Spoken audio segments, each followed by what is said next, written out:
Hello നമസ്കാരം എല്ലാ പ്രിയപ്പെട്ട പ്രേക്ഷകർക്കും സ്വാഗതം. ഇത് funs upon a time season 3 startup for standup മലയാളത്തിലെ ആദ്യത്തെ സ്റ്റാൻഡപ്പ് കോമഡി ഷോ. ഇനി ഒരു രസകരമായ ക്യാരക്ടർ എൻട്രി പെർഫോമൻസുമായിട്ട് വരുന്നത് സോവനാണ്, ടെററിസ്റ്റ് മണിക്കുട്ടൻ.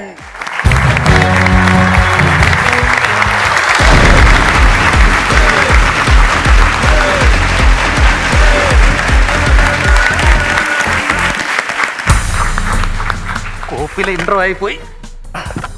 മണിക്കുട്ട, ഇതുവരെ ആരും കണ്ടിട്ടില്ല. ഇവിടുന്ന് എഴുന്നേറ്റ് നടന്നു പോയി കഴിഞ്ഞാൽ നിനക്ക് രക്ഷപ്പെടാം. 3, 2, 1.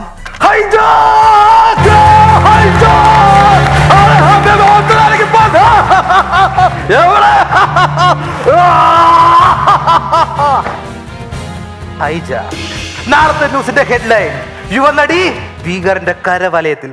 പിന്നെ 2 പ്രമുഖ നടന്മാരും. അയ്യോ, എവിടെ ഈ ബെൽറ്റ് ബോംബ് കണ്ടോ? 10 മിനിറ്റും കൂടെ ഉള്ള നിങ്ങൾക്ക് ഇനി സമയം.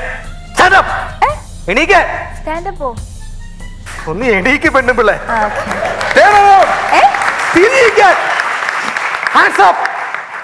അതൊന്നും ഞാൻ ഉപയോഗിക്കാറില്ല, സോറി.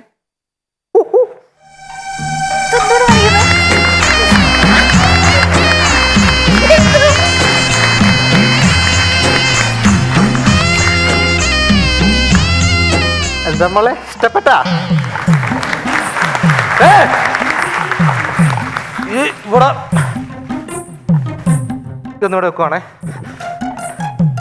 ഓക്കേ, നിങ്ങളിപ്പോൾ എന്റെ കരവലയത്തിനുള്ളിലാണ്. സോ ഇതെന്റെ 2ാമത്തെ മിഷനാണ് കേട്ടോ. ആദ്യത്തെ മിഷൻ പാളിപ്പോയായിരുന്നു. അത് രാജസ്ഥാനില് ഞാനും എന്റെ പിള്ളേരോട് പോയി. ആക്ച്വലി ഞാൻ ടെററിസ്റ്റ് അല്ല, ഇതാ നമ്മുടെ പ്രൊജക്റ്റാ. ഞാൻ സ്റ്റുഡന്റാ. നിങ്ങൾ കേട്ടില്ല എന്റെ ഇൻസ്റ്റിറ്റ്യൂട്ടിനെ കുറിച്ചൊന്നും? ഇല്ല. ആൽമാന്തി ഇൻസ്റ്റിറ്റ്യൂട്ട് ഓഫ് ടെററിസം? ഇല്ല. അയ്യോ, ഞാൻ ഈ അൽമാന്തി ഇൻസ്റ്റിറ്റ്യൂട്ട് ഓഫ് ടെററിസത്തിന്റെ 3ാം സെമസ്റ്റർ പഠിക്കുന്ന പയ്യനാ. അത് നിങ്ങൾ കേട്ടിട്ടുണ്ടായിരിക്കും. ആൽമാന്തി ഇൻസ്റ്റിറ്റ്യൂട്ട് ഓഫ് ടെററിസം, 4 വർഷത്തെ കോഴ്സ്, പഠിച്ചു കഴിഞ്ഞുള്ള ജോലി, സ്ഥിര ശമ്പളം. വെറുതെ പറയുന്ന കേട്ടോ, കാട്ടി പണിയും ചുമ്മാ പിള്ളേരെ പ്രാക്കുവാണ്. ചേട്ടാ, നിങ്ങളെ കോളേജ് എന്താ വിളിച്ചേ? ചേട്ടാ എണീക്കടാ. എന്താ? Sir, sir, call me sir. Yes sir. Yes sir. Yes sir. No sir. No sir. ആ കസറ് എടുത്തോ. Only sir. Sir. ഇനി നീ എന്താ ചോദിക്കാൻ വന്നേ? അല്ല, നിങ്ങളെ കോളേജിലെ സെറ്റപ്പ് ഒക്കെ എങ്ങനെയാണെന്ന് അറിയാൻ വേണ്ടിട്ടായിരുന്നു. ഞാൻ സഞ്ചരിക്കാത്തൊരു ചാർട്ട് ഇരിപ്പുണ്ട്, അതെടുക്ക്. ബിസ്ക്കറ്റ് എടുക്കല്, ചാർട്ട് മാത്രം.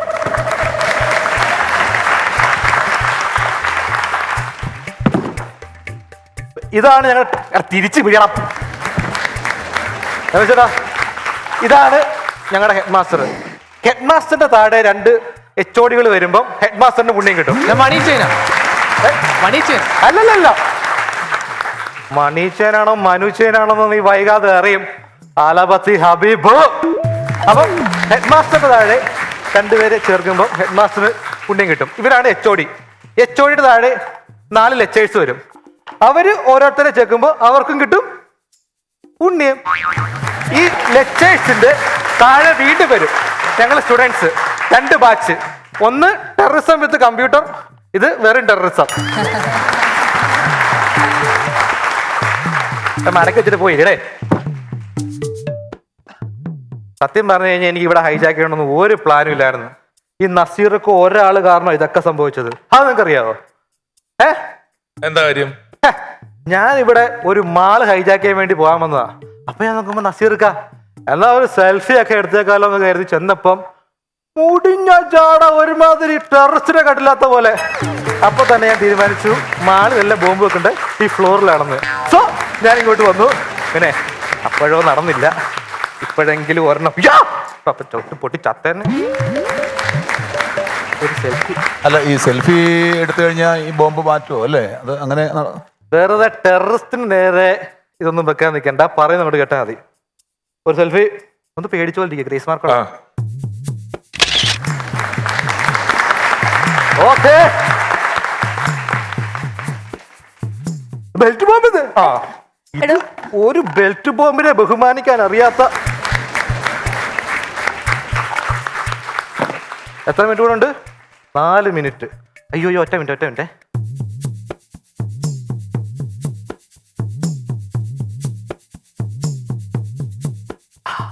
ഒരു ശബ്ദം കേട്ടോ? ഇല്ല.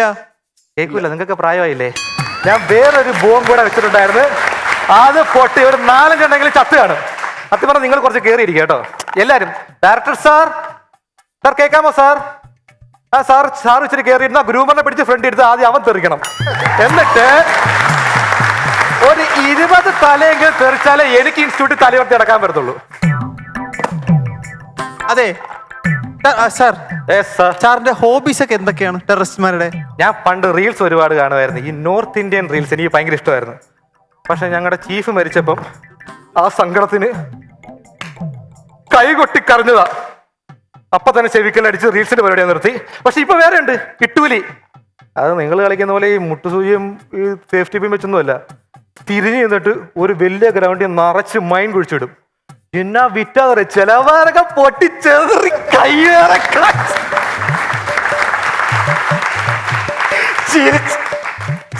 അതൊരു കാടിന്റെ കാഴ്ച തന്നെ കേട്ടോ. സാർ എന്താ ഈ ഹൈജാക്ക് നടക്കിയത് പറയുന്നുള്ളൂ? അതെന്ത് സംഭവം ഇപ്പോ? അതിന് കാരണമുണ്ട്. അത് ചുമ്മാ പറയുന്നൊന്നുമല്ല.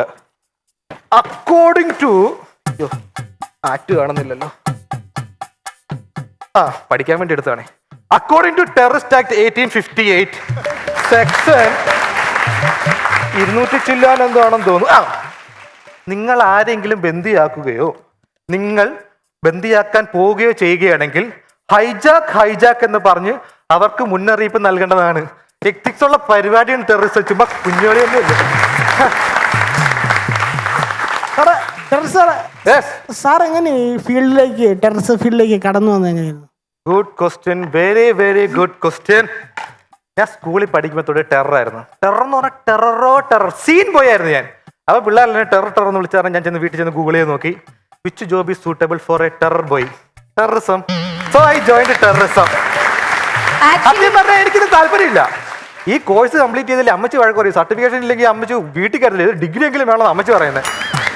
എന്തോ ഒരു ശബ്ദം ഞാൻ കേട്ടായിരുന്നല്ലോ. ശരിക്കും മണിക്കുട്ട എന്തിനാണ് ഇങ്ങോട്ട് വന്നേ? ഞാനോ? ഇവിടെ ഉച്ചക്ക് ചോറുണ്ടെന്ന് പറഞ്ഞു, അതിനു വേണ്ടി വന്നാ. എന്റെ പെണ്ണുമ്പളെ കൈ ഇരിക്കുന്ന ബെറ്റ് പോകുമ്പോ പൊട്ടിക്കാൻ വന്നാ ഞാൻ. എന്നിട്ട് 10 മിനിറ്റ്, ഇനി 3 മിനിറ്റ് കൂടെ ഉള്ളൂ.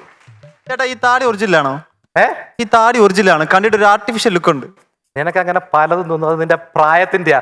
ഇത് നല്ല ഒറിജിനൽ താടിയാണ്. നീ വേണ്ടി തൊട്ട് വയ്ക്കോ? അതൊക്കെ തുറന്ന ചിലവ് പറയും. മണിക്കുട്ടന്റെ വീട്ടിൽ ആരൊക്കെ ഉണ്ട്? എന്റെ വീട്ടില് അമ്മച്ചിയുണ്ട്, അച്ഛനുണ്ട്, ഒരു അനിയനുണ്ട്. വേറെന്തെങ്കിലും അറിയാനുണ്ടോ? ചേട്ടാ കുട്ടിയുടെ താല്പര്യമുണ്ടോ ടെററിസത്തിനോടാണെന്ന് എനിക്ക് തോന്നുന്നില്ല. വീട്ടിൽ ആരൊക്കെ ഉണ്ടെന്ന് അറിയണം, എന്റെ പേഴ്സണൽ കാര്യങ്ങൾ അറിയണം. മനസ്സിലായി? ഞങ്ങൾക്ക് തോന്നുന്നില്ല, അതുകൊണ്ടാ ചോദിച്ചേ. എന്ത്? ഞങ്ങൾക്കും തോന്നുന്നില്ല, അതാ ചോദിച്ചേ. അച്ഛനും അമ്മയുടെ വീട്ടിലുണ്ടെന്നോ? അല്ലല്ല, നിങ്ങളെ കണ്ടിട്ട് ടെററിസ്റ്റ് ആണെന്ന് തോന്നുന്നില്ല. ടെററിസ്റ്റ് ആണെന്ന് തോന്നുന്നില്ല. നല്ല ലുക്കുണ്ടല്ലോ. മനുച്ചേട്ടാ ആ തോക്ക് കൊടുക്കണ്ടോ? എടാ ഇത് പൊട്ടത്തൊന്നുമില്ല, ഇത് താഴെ വേണം എല്ലാം പൊട്ടും. ഞാൻ പറഞ്ഞില്ല, ഞാനിത് ഇത് എന്റെ പ്രൊജക്ടിന്റെ ഭാഗമായിട്ടുണ്ടോ? ബോംബ് മാത്രമുള്ള ഒറിജിനല്, ഇതൊക്കെ ഡ്യൂപ്പ്, വേറെ ഡ്യൂപ്പ്. അപ്പൊ പൊട്ടാറായെന്ന് തോന്നുന്നു. സമയം ഏകദേശമായി.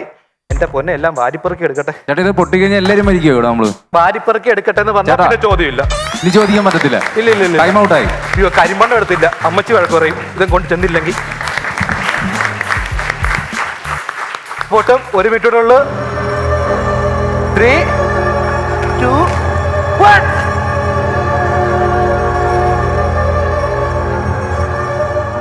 ഇത് പൊട്ടിയില്ലല്ലോ. എന്തോരം കൗണ്ടർ ചീറ്റിയ ഫ്ലോറായത്. അതിനൊന്നും ആർക്കും ഒരു കുഴപ്പമില്ല. എൻ്റെ ഒരു ബോംബ് ചീറ്റതാണ് ഇവിടെ പ്രശ്നം.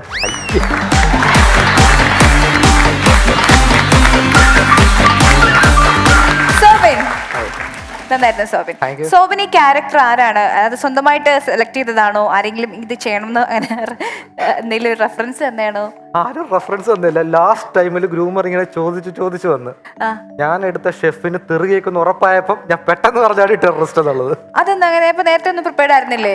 പ്രിപ്പയർഡ് ആയിരുന്നു, പക്ഷെ ഗ്രൂമറിന്റെ നോട്ടം കണ്ടപ്പോ എനിക്ക് മനസ്സിലായി ഇത് ഷെഫിൽ ഒതുങ്ങൂല്ലാന്ന്. ഷെഫാണ് ആദ്യം പറയായിരുന്നത്. രമേശേട്ടാ അങ്ങനെ മാറിയത് കൊണ്ട് നിങ്ങൾക്ക് കുറെ ഗുണമുണ്ടായി. ഈ കോമഡി ഉണ്ടാക്കുന്നതിന്റെ ടെക്നിക്കുകളിൽ വളരെ ഏറ്റവും ബേസ് ആയിട്ടുള്ള തിയറികളിൽ ഒന്നാണ് വളരെ സീരിയസ് ആയൊരു കാര്യത്തെ സില്ലിയായി അപ്രോച്ച് ചെയ്യുക, വളരെ സില്ലിയായൊരു കാര്യത്തെ സീരിയസ് ആയി അപ്രോച്ച് ചെയ്യുക എന്ന് പറയുന്നത്. നമ്മൾ സാധാരണ ഒരു ഷെഫ് മറ്റേ മറിച്ച് എന്നൊക്കെ പറഞ്ഞാൽ സാധാരണ ക്യാരക്ടറാണ്, നമ്മളൊരു സിറ്റുവേഷൻ അവിടെ കൊണ്ടുവരേണ്ടതായിട്ടുണ്ട്. നിങ്ങളുടെ സിറ്റുവേഷൻ എന്ന് പറയുന്നത് നിങ്ങളുടെ ക്യാരക്ടർ വളരെ സീരിയസ് ആയിട്ടുള്ള ഒരാളാണ്, അയാളെ നിങ്ങൾ സില്ലി ആയിട്ട് പ്രസന്റ് ചെയ്യുകയാണ്. വളരെ സില്ലിയായ ഒരാളെ ഇപ്പം നമ്മൾ അമേരിക്കൻ പ്രസിഡന്റ് എന്താ പേര് ബാബു എന്ന് പറഞ്ഞാൽ കിട്ടുന്നൊരു ചിരിയുണ്ട്, ഒറ്റ വരി 2 വരിയിൽ നമുക്ക് ചിരി കിട്ടും എന്ന് പറഞ്ഞതുപോലെ നിങ്ങൾ വളരെ ഗൗരവമുള്ള സീരിയസ് ആയിട്ട് ക്യാരക്ടറെ മണിക്കൂട്ടം എന്നൊക്കെ പേരിട്ട് കൊണ്ടുവന്ന പോയിന്റ് തൊട്ട് നിങ്ങൾക്ക് അതെല്ലാം നിങ്ങളെ വളരെയധികം സപ്പോർട്ട് ചെയ്തു. നിങ്ങളിപ്പോൾ ഉണ്ടാക്കിയ ക്യാരക്ടറിന്റെ ഇമേജും നിങ്ങളുടെ പെർഫോമൻസും തമ്മിലുള്ള വ്യത്യാസത്തിൽ ഫ്രീ ആയിട്ട് നിങ്ങൾക്ക് കുറെ നർമ്മം കിട്ടി എന്നത് വലിയൊരു ഭാഗ്യമായി, പ്രകടനവും ഗംഭീരമായി. കേട്ടോ, നന്നായി, ഓൾ ദ ബെസ്റ്റ്. സൂപ്പർ. നസീർക്ക നല്ല രസമുണ്ടായിരുന്നു. ഈ പറഞ്ഞ പോലെ തന്നെ ഇങ്ങനെ ഒരു ക്യാരക്ടർ എടുത്ത് ചെയ്തതിൻ്റെ അകത്ത് തന്നെയാണ് അതിൻ്റെ ഒരു ഹ്യൂമറും കാര്യങ്ങളും. ഇപ്പം ഈ പറഞ്ഞ പോലെ വെറുതെ ആണെങ്കിൽ പോലും ഇപ്പോൾ ഒരു ബോംബ് പോലെ ഒരു സാധനം കൊണ്ടുവച്ചാൽ നമുക്കറിയാം അത് പൊട്ടുകയെന്നറിയാം, എന്നാലും ഉള്ളിലൊരു ഉണ്ടാകും എന്നൊരു തോന്നൽ. നിങ്ങളുടെ പോലെ ഒരു ക്യാരക്ടർ വേഷം കെട്ടി വന്നാൽ നിങ്ങളുടെ ഇടയിൽ ഒരു ക്രീം ബിസ്ക്കറ്റ് എടുത്ത് തിന്നാൽ പോലും നമുക്ക് ചിരി വരും. ഇത് മിസ്മാച്ചാ, ചേരാത്ത സാധനങ്ങളാണ്. നിങ്ങൾ ഇടയ്ക്ക് ബിസ്ക്കറ്റ് ഉണ്ടോ ഒരു സിപ്പപ്പ് എടുത്ത് തിന്നുക എന്നൊക്കെ പറഞ്ഞ് തിരിച്ചെന്ത് കാണിച്ചാലും അത് ഭയങ്കര ഗുണത്തിൽ വരും റിവേഴ്സ് ചെയ്താൽ. അങ്ങനെ ഒരു സിനിമയിൽ സലീം കുമാർ പറഞ്ഞ് എനിക്ക് തോന്നുന്നത് വെറുതെ ഡബ് ചെയ്തിട്ടപ്പോൾ ആണെന്ന് തോന്നുന്നു, ഒരു തറവാട്ടിൻ്റെ അകത്ത് കയറുമ്പോഴത്തേക്കിന് ഒരു രാജാവിന്റെ ഫോട്ടോ കാണിക്കുമ്പോൾ ഇതാണ് പണ്ട് മധ്യതരാങ്ങൂർ വരച്ചിരുന്ന രാജാവ പേര് ശശി എന്ന് നോക്കൂ. നമ്മുടെ മനസ്സിൽ രാജാവിന് ചേരാത്ത പേരാണിത്, അതേ ഉള്ളൂ അതിനകത്ത്. അത് ഗംഭീരമായി കേട്ടോ, നന്നായി. Okay, that's so nice. നല്ല കമന്റ്സ് ആണ് കിട്ടിയിരിക്കുന്നത്. സോബൻ വെരി ഗുഡ്, വെരി ഗുഡ്. നൂറ്റാണ്ടുകൾ മുമ്പ് പ്രാചീന ഈജിപ്തുകാരാണ് ആദ്യമായിട്ട് കേക്ക് ഉണ്ടാക്കിയത്. ഏകദേശം ഒരു 100-125 വർഷങ്ങൾക്ക് മുമ്പ് മാമ്പള്ളി ബാപ്പു എന്നൊരാൾ കേരളത്തിൽ ആദ്യത്തെ കേക്ക് ഉണ്ടാക്കി. അന്ന് തൊട്ട് മലയാളികളുടെ ചെറുതും വലുതുമായ ആഘോഷങ്ങളെല്ലാം കേക്കുകളുടെ രുചി കൊണ്ട് നിറഞ്ഞു. മധുരത്തിന്റെയും ഹാപ്പിനെസിന്റെയും ഒക്കെ ഈ കഥകൾ തുടർന്നുകൊണ്ടേയിരുന്നു. നമ്മൾ ഇതുവരെ പങ്കുവച്ച ചിരികളുടെയും സന്തോഷത്തിന്റെയും ഒപ്പം ഒരെണ്ണം കൂടി. Cake reels cakes and cafe.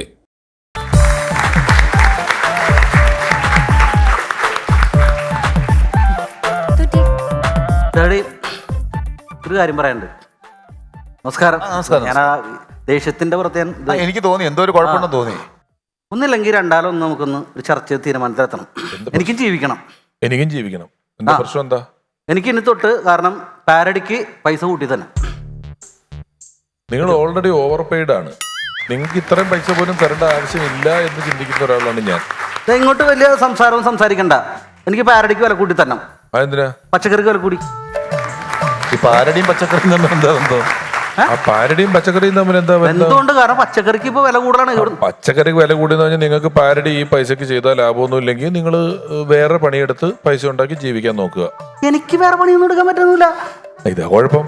ഇവിടെയുള്ള ആരും കൃഷി ചെയ്യാനോ കൃഷി ചെയ്ത് സാധനങ്ങൾ ഉണ്ടാക്കാനോ വിളവെടുക്കാനോ ഒന്നും റെഡിയല്ല. എന്നിട്ട് നമ്മൾ വെറുതെ ഒരു scarcity of A commodity always increases demand. അതുകൊണ്ടാണ് വില കൂടുന്നത്. ഇവിടെ പച്ചക്കറി ഇല്ല. പച്ചക്കറി അപ്പം എന്ത് ചെയ്യണം? അമ്മാവൻ തന്നെ കൃഷി ചെയ്ത് അമ്മാവൻ ആവശ്യമുള്ള വിഭവങ്ങൾ ഉണ്ടാക്കിയെടുത്താൽ ഇത് പ്രശ്നം തീർന്നില്ലേ? അതിന് പിഷാരടി പണിയെടുത്ത് പച്ചക്കറി ഉണ്ടാക്കണ്ട. ഞാൻ എനിക്ക് വില കൂട്ടി തരാൻ പറഞ്ഞില്ലല്ലോ. നസീർക്ക ചെയ്യണ്ട കൃഷി. ഞങ്ങളാരും വില കൂട്ടി പറഞ്ഞില്ലല്ലോ. ഞങ്ങൾ വില കൂട്ടി തരാൻ പറയുന്നില്ലല്ലോ. അല്ല, ഞങ്ങൾക്ക് ഈ സാധാരണക്കാർക്ക് ജീവിക്കണ്ട ഇവിടെ. അപ്പൊ ഞങ്ങൾ ഇന്ന സാധാരണക്കാരല്ലേ? അതാ നിങ്ങൾ അതിനകത്ത് പ്രതികരിക്കണം. ഞാൻ പറഞ്ഞു ഇവിടെ ഇപ്പൊ ആകെ സാധാരണക്കാര് ഡയാന മാത്രമേ ഉള്ളൂ. ഡയാനയ്ക്ക് അത്യാവശ്യം ഇത് കുടുംബത്തിൽ സ്വത്തുണ്ട്. നമ്മളൊന്നും അങ്ങനെയുള്ളവരല്ല. നമ്മൾ നമ്മുടേതായ ഞാനൊരു കിട്ടണ മിമിക്രി കിട്ടണ പൈസക്ക് ചെയ്തിട്ടാണ് ജീവിക്കുന്നത്, അല്ലാതെ പറ്റൊന്നുമില്ല. ഇത് സംഭവിച്ചത് നമ്മുടെ നാട്ടിൽ ആരും പണിയെടുക്കാൻ സന്നദ്ധരല്ല. അതല്ലേ ഞാൻ പറഞ്ഞോണ്ടിരുന്നത്. പുറത്തെ പച്ചക്കറി കൊണ്ടുവന്നിട്ടാണ് ഇവിടെ ഈ വിഷം മേടിച്ച് കഴിച്ചോണ്ടിരിക്കുന്നത് എല്ലാവരും. ഇപ്പൊ എന്താ ചെയ്യാൻ പറ്റും? നമുക്കിപ്പോ എന്ത് ചെയ്യാൻ പറ്റും? ഒന്നേ എനിക്ക് ഇപ്പൊ ഇവിടെ ഒറ്റ കാര്യം ചെയ്യാൻ പറ്റുള്ളൂ. ഞാൻ ഓർത്തിട്ട് ഞാൻ ഈ പച്ചക്കറിനെ കുറിച്ച് കൃഷിനെ കുറിച്ച് ഇവിടെ ഒരു മോട്ടിവേഷൻ പാരഡി പാടും. പറ്റുമോ? അത് കൊള്ളാം. അത് കുറെ പേർക്ക് ഗുണപ്പെടും. കാരണം നമ്മൾ ഈ റീൽസ് തുറന്ന മോട്ടിവേഷൻകാരെ മുട്ടിയിട്ട് നിൽക്കാൻ വയ്യാത്ത അവസ്ഥയാണ്. ഇതൊരു മോട്ടിവേഷൻ പാരഡി ഒരു പുതിയ ആശയമാണ്. ചിലപ്പോൾ അത് ചിലപ്പോൾ നന്നായേക്കും. അത് നന്നാവുകയാണെങ്കിൽ ഈ മോട്ടിവേഷൻ പാരഡിക്ക് പൈസ കൂട്ടിത്തരും. ഓക്കെ പറഞ്ഞ് വരുന്ന എപ്പിസോഡിൽ മുഴുവനും മോട്ടിവേഷൻ പാരഡി ആവരുത്. അപ്പൊ ഒരുപാട് പൈസ തരാൻ ഞങ്ങളുടെ ഇല്ല. നിങ്ങൾ എത്ര കൂട്ടിത്തരും എനിക്ക്? ഹരിയേ, നമ്മളെ ഇപ്പം ഈ നമ്മൾ ഇന്നലെ ഡിസ്കസ് ചെയ്ത പോലെ തന്നെ നമുക്കൊരു ഇൻക്രിമെന്റ് ഇവിടെ ചെയ്തു കൊടുക്കാൻ പറ്റുമോ? ഒരു കാര്യം ചെയ്യാം, ഒരു വേദന ഈ പാട്ട് നല്ലതാണെങ്കിൽ ബാക്കിയുള്ള പാട്ടുകൾക്കല്ല, ഈ പാട്ടുകൾക്ക് നമ്മുടെ കമ്പനിക്ക് അതൊരു ലോസ് ആണെങ്കിലും നമ്മുടെ ഒരു പരിപാടിയുടെ നിത്യമുള്ള ഒരാളെന്നുള്ള നിലയിൽ ഒരു 2 രൂപ 50 പൈസ കൂട്ടിത്തരാം.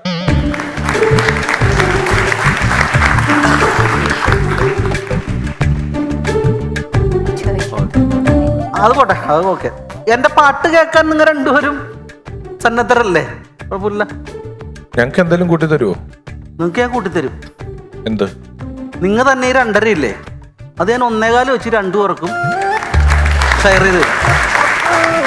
അതൊക്കെ നമുക്ക് വിരിച്ചെടുക്കാം. അത് നമുക്ക് നമുക്ക് കുഴപ്പമൊന്നുമില്ല. അപ്പൊ എനിക്കൊന്നുമില്ലേ? പിന്നെ ആകെപ്പാടെ 2.5 രൂപയുണ്ട്. പിന്നെ അതിൽ നിന്ന് ഇനിയിപ്പോ അങ്ങാടും കൂടി തരാനായിട്ട് എനിക്കൊന്നും തന്നില്ലേലും കുഴപ്പമില്ല, ഞാൻ പാടിയിട്ട് പൊക്കോളാം. ഉടനെ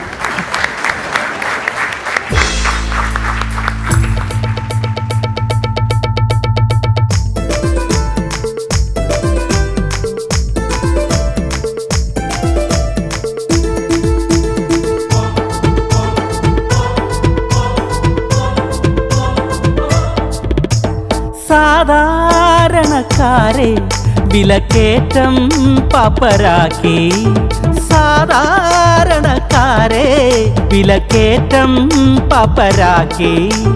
ഉള്ളിയും വെണ്ടയും കാണുമ്പോ, തക്കാളി പെട്ടിയിൽ നോക്കുമ്പോ, പണ്ട് വാങ്ങിയ വിലകളിൽ 100 ഇരട്ടി കൂട്ടി വാങ്ങി. സാധാരണക്കാരെ വിലക്കേറ്റം പാപ്പരാക്കി, സാധാരണക്കാരെ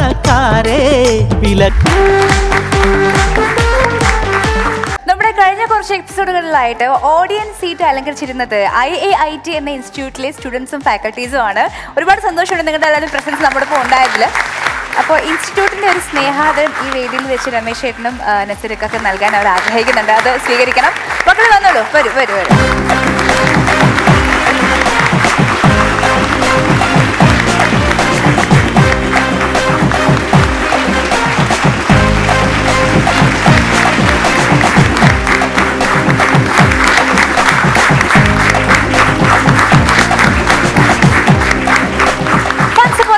സീസൺ 3 വിജയികളെ കാത്തിരിക്കുന്ന സമ്മാനങ്ങൾ ഇവയൊക്കെയാണ്. 1ാം സമ്മാനം 7 ലക്ഷം രൂപ സ്പോൺസർ ചെയ്തിരിക്കുന്നു.